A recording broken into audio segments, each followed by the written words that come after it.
Roberto Lagalla commenda a freddo l'ok del centrodestra unito alla sua candidatura a sindaco di Palermo e Musumeci rilancia l'obiettivo dell'unità anche sulla sua ricandidatura. Ancora Angelo Roppolo.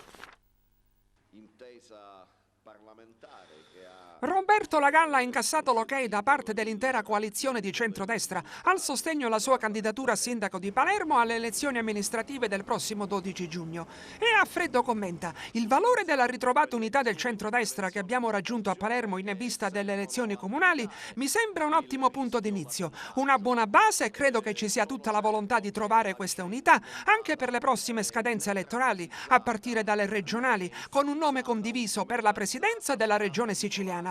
Personalmente credo si debba partire dall'uscente Musumeci. Se non fosse così bisognerebbe spiegare perché non dovrebbe essere ricandidato.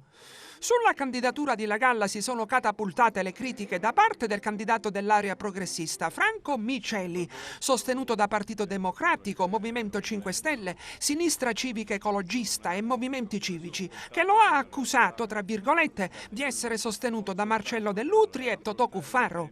E Lagalla replica: è vergognoso il comportamento di chi specula su queste cose, provo tanta pena per loro perché si tratta di una macchina del fango attivata da chi ha davvero pochi argomenti. Su Dell'Utri sono state valutazioni avvenute nell'ambito di un dibattito tutto interno a Forza Italia, mentre su Cuffaro ricordo che sono stato suo assessore. Esiste un antico rapporto personale e un uomo che ha sbagliato e che ha pagato il suo conto con la giustizia. La Democrazia Cristiana Nuova è stata ammessa alle elezioni, ma in tanti già dimenticano che era stata anche ricercata dalla sinistra per un eventuale accordo. E Musumeci, cogliendo l'occasione della convergenza unanime sulla galla, rilancia l'obiettivo dell'unità del centrodestra anche nella prospettiva delle elezioni regionali e afferma: il centrodestra deve tornare unito. In questo momento è unito, tant'è vero che da 5 anni governiamo con gli stessi assessori e con gli stessi partiti. Non c'è una crisi del centrodestra, c'è un dibattito aperto. Per ora siamo 2 candidati alla regione, Miccichè di Forza Italia e il presidente uscente. Ma è chiaro che dobbiamo capire in quanti dobbiamo arrivare al nastro di partenza.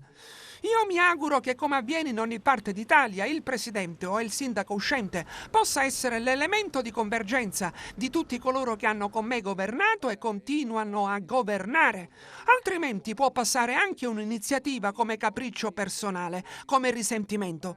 Invece la politica ha bisogno di sentimenti. Già è difficile poter alimentare i sentimenti. Immaginate dare spazio ai risentimenti.